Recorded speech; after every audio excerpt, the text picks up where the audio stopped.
सगळ्यांचेच मार्क वाढतायत. मेन्सला cut off किती जाईल याची एक भीती वाटते.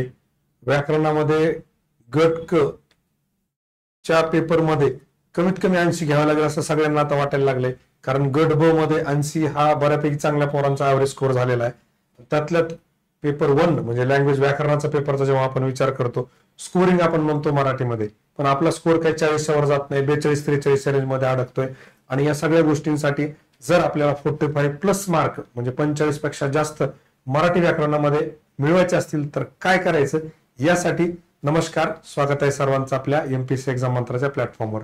आणि 45 प्लस मार्क मिळवण्याची जी गुरुकिल्ली आहे, गुरुकिल्ली या अर्थानं की ज्यांनी ऑलरेडी याच्यामध्ये एक वेळा नाही खूप वेळा 45 प्लस मार्क मिळवलेत त्या पेपरमध्ये, म्हणजे PSI 2023 किंवा आपण ज्याला गट ब मुख्य 2023 ची परीक्षा म्हणतो, त्या परीक्षेमध्ये ज्यांनी 48 मार्क 50 पैकी 48 आउट ऑफ 50 मार्क्स ज्यांनी मिळवलेत, असे ऋषिकेश आकळे सर आज आपल्याला मार्गदर्शनासाठी लाभलेले आहेत. तर मला निश्चितपणे एक सांगता येईल की त्यांच्या या मार्गदर्शनाचा तुम्हाला तुमच्या तयारीमध्ये फायदा होईल. आणि नक्कीच तुम्हाला जो काही तुमचा अडकलेला स्कोर आहे म्हणजे 40, 42, 43, त्यातले पर्टिक्युलरली जे कॉन्व्हेंट मधून एमपीएससी ची तयारी करायला आलेले त्यांना मराठी व्याकरण त्यातलं थोडं अवघड जातं. तर कमीत कमी रिसोर्सेस मध्ये, कमीत कमी अभ्यासामध्ये जास्तीत जास्त मार्क कसे मिळवायचे आणि पेपरमध्ये म्हणजे त्या आपल्या 60 मिनिटात 100 प्रश्न सोडवत असताना काय काय गोष्टींची काळजी घ्यायची, कुठल्या विषयाचा कसा अभ्यास करायचा, कुठल्या टॉपिकचा पर्टिक्युलरली म्हणजे संधी आहे, तुमचा प्रयोग आहे किंवा वाक्प्रचार म्हणी आहे, व्होकॅब याचे प्रश्न कसे सोडवायचे, ते कशातून करायचे आणि नेमका स्कोर कुठे मिळतो, म्हणजे मिनिमम टाइम मॅक्झिमम आउटपुट या तत्वावर ऋषिकेश सर तुम्हाला मार्गदर्शन करतील. आणि पुढील तुमची जी काय इच्छा आहे पोस्ट मिळवण्याची, त्याच्यामध्ये एक चांगला वाटा त्या ठिकाणी ते देतील, कॉन्ट्रीब्यूट करतील अशी मी अपेक्षा करतो. So over to you Rishikesh sir. धन्यवाद सर, खूप चांगल्या प्रकारे माझं इंट्रोडक्शन करून दिलं, त्यासाठी सरांचं सर्वप्रथम धन्यवाद. मी थोडं माझ्याबद्दल थोडं सांगतो.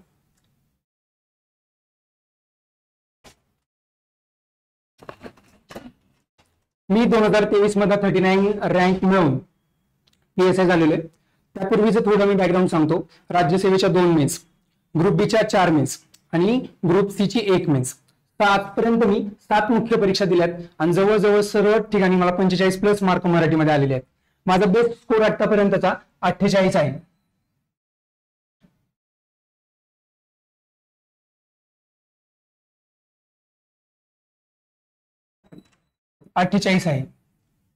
मग हे कसं शक्य झालं, नेमकी कोणती स्ट्रॅटेजी मी यूज केली, नेमकं मी काय केलं, कारण अभ्यास तर सगळे करतायत, सगळ्यांचे रिसोर्सेस सेम आहेत, सर्वजण मोरा वाळंदेच, बाळासाहेब शिंदेच किंवा सगळेजण टेस्ट सिरीज सॉल्व्ह करतायत. मग माझ्यात एवढं कन्सिस्टंटली 45 प्लस मार्क पडण्याचं नेमकं काय मी असं यूज केला फॉर्म्युला, ते आज मी तुमच्याशी शेअर करणार आहे. त्यासाठी एमपीएससी मंत्र या प्लॅटफॉर्मवरती मी तुमच्या सर्वांसोबत एक कोर्स इंट्रोड्यूस करतोय. त्या कोर्समध्ये नेमकं असणार काय हे आज मी तुम्हाला सांगतो. त्या कोर्समध्ये फक्त मराठी विषय तुम्हाला शिकवला जाणार नाही. हे पहा, मराठी व्याकरण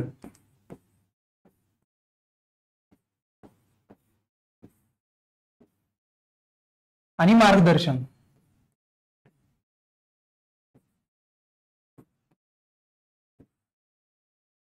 हे 2 विभिन्न म्हणजे 2 डिफरंट गोष्टी आहेत. मराठी व्याकरणामध्ये तुम्हाला काय अपेक्षित आहे की मी तुम्हाला पर्टिक्युलरली प्रत्येक चॅप्टर शिकवणार तिथे की वर्णविचार, शब्दविचार, शब्दांच्या जाती, हे सर्व आपल्या कोर्समध्ये हे सर्व चॅप्टर शिकवण्यासोबतच त्यांचं मार्गदर्शन म्हणजे कोणत्या टॉपिकला किती वेळ द्यायचा, कोणता टॉपिक तुम्हाला डेली बेसिसवरती रोज वाचायचा आहे, कोणत्या टॉपिकला तुम्हाला निग्लेक्ट करायचंय किंवा कोणत्या टॉपिकवरती तुम्ही एकदम मायन्यूट लेवलला जाऊन एकदम बारीक विचार करून त्यात तुम्हाला मार्क कसे मिळवायचे. जसं की शब्दसिद्धी हा टॉपिक आहे, मग शब्दसिद्धी हा टॉपिक तुम्हाला डेली बेसिसवर करणं गरजेचं आहे. तर तुम्हाला डेली बेसिसवरती वाचायचं कसं, त्याचं एक एक्झाम स्ट्रॅटेजी काय असणार आहे, त्याचा स्टडी प्लॅन काय असणार आहे, ह्या मार्गदर्शनामध्ये मी तुम्हाला सांगणार. आणि दुसरं एक म्हणजे सर्वच जण मोरा वाळंबे पुस्तक वाचतायत, सर्वच जण पर्टिक्युलरली कुठले तरी क्लासचे नोट्स वाचतायत. वाचण्यावरती जवळजवळ सर्वांचा 99% मुलांचा भर हा वाचण्यावर आहे.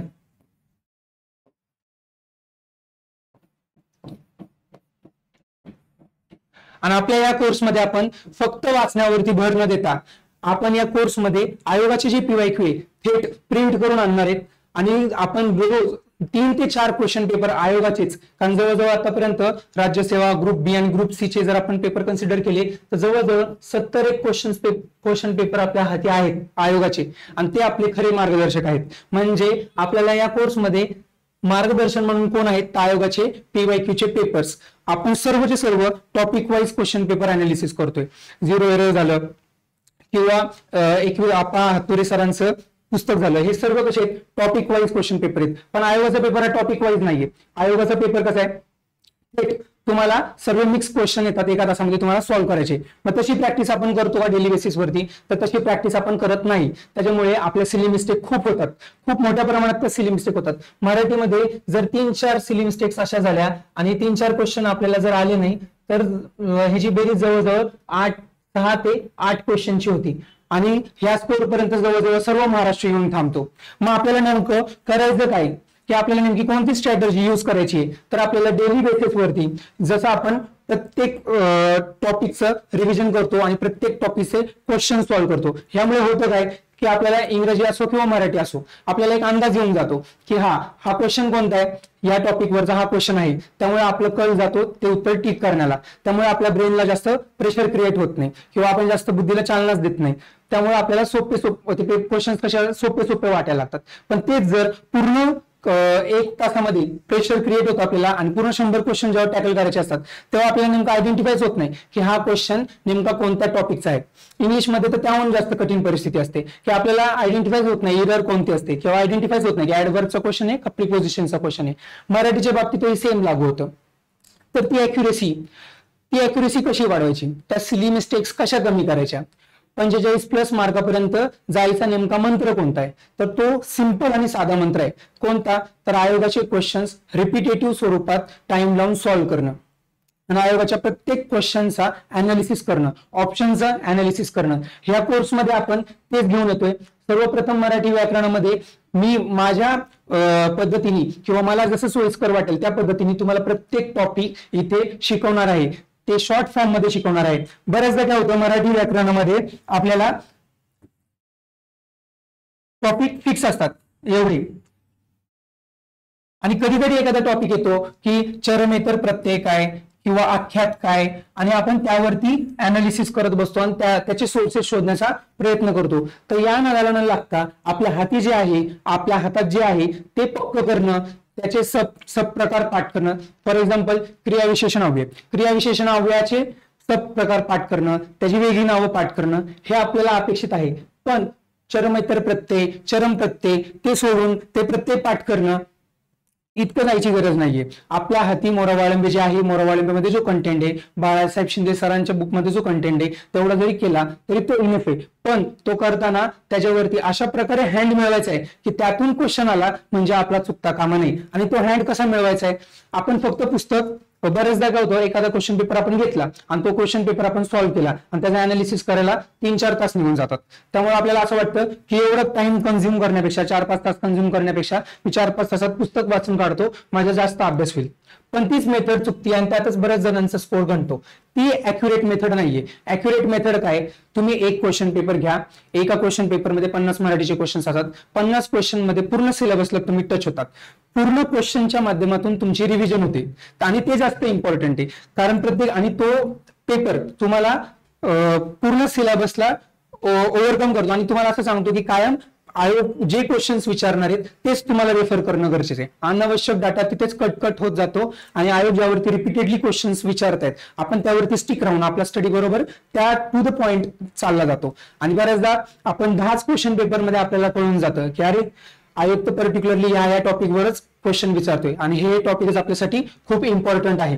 त्या व्यतिरिक्त अनावश्यक डाटा करणं आपण टाळलं जातो आणि टू द पॉइंट स्टडी असल्यामुळे अॅक्युरेसी इन्क्रीज होते आणि सिली मिस्टेक टाळल्या जातात. त्यानंतर समानार्थी, शब्दशक्ती हे जे टॉपिक आहेत आणि अलंकार सारखे टॉपिक आहेत, बरेच मुलं काय करतात ह्याला निग्लेक्ट करतात आणि त्यामुळे काय होतं अचानकपणे तो क्वेश्चन पेपरमध्ये येतो, आणि विरामचिन्हांचा क्वेश्चन असेल तो पेपरमध्ये येतो, शुद्ध लेखनाचा प्रश्न असेल तो पेपरमध्ये येतो. आणि बरेचदा आपण प्रयोग, समास यासारख्या मोठ्या टॉपिकला, संधीसारख्या टॉपिकला खूप वेळ खर्च करतो, आणि यासारखे छोटे छोटे जे टॉपिक असतात, विरामचिन्ह झालं, शुद्ध लेखन झालं, त्याला आपण निग्लेक्ट करतो, त्यावर आपण तेवढं कामच करत नाही. त्यामुळे बऱ्याचदा काय होतं, पोरांचा स्कोर 40च्या आतच खाली राहतो. आणि या कोर्समध्ये मी तुम्हाला सांगणार आहे की नेमकं कोणकोणत्या टॉपिकला किती महत्व आहे. आपण आयोगाने विचारलेल्या प्रत्येक क्वेश्चनवरती काम करणार आहे. आयोगाने जो जो क्वेश्चन विचारलाय आतापर्यंत PYQ मध्ये, त्या प्रत्येक क्वेश्चनला आपण टच करणार आहे, प्रत्येक क्वेश्चनचा आपण अनालिसिस करणार आहे. कशाच्या माध्यमातून? मराठी व्याकरणाच्या या कोर्सच्या माध्यमातून. आणि त्यातून तुम्हाला मी सांगणार आहे की हा मराठीचा अभ्यास एकदम शॉर्ट मध्ये कसा करायचा, रिमेंबराइज कसे करायचे, ट्रिक्स कोणत्या लावायच्या, आणि मार्क कसे मिळवायचे. हे बघा विद्यार्थी मित्रांनो, तुम्हाला मी सांगतो, मराठी व्याकरण शिकवणं, मार्केटमध्ये खूप जण आहेत मराठी व्याकरण शिकवणारे, पण मराठी व्याकरणामध्ये आउटपुट कसं आणायचं, की 45+ हमखास मार्क कसे मिळवायचे, ती स्ट्रॅटर्जी मी तुम्हाला वेळोवेळी या कोर्समधनं सांगणार आहे. कारण ते दोन वेगळ्या गोष्टी आहेत. मराठी व्याकरण शिकणं एक वेगळी गोष्ट आहे, आणि त्याचं मार्गदर्शन मिळवून 45+ हमखास मार्क कशी मिळवायचे ही स्ट्रॅटर्जी वेगळी आहे. आणि ही स्ट्रॅटर्जी मी तुम्हाला या कोर्सच्या माध्यमातून वेळोवेळी सांगत राहणार आहे की कसे मार्क मिळवायचे, आणि त्यासाठी कोणत्या स्टेप्स फॉलो करणं गरजेचं आहे, कोणत्या टॉपिकला किती वेळ द्यायचा आहे, आणि रेग्युलर बेसिसवरती कोणते टॉपिक रिवाइज करायचे, आणि कोणते टॉपिक एक्झामच्या आधी रिवाइज करायचे, जेणेकरून आपल्याला आउटपुट खूप छान येणार आहे. ते सर्व मार्गदर्शन तुम्हाला या कोर्सच्या माध्यमातून माझ्या मार्फत मिळणार आहे. त्यासाठी मी तुम्हाला विनंती करतो की तुम्ही लवकरात लवकर या बॅच मध्ये एनरोल करा. ही बॅच आहे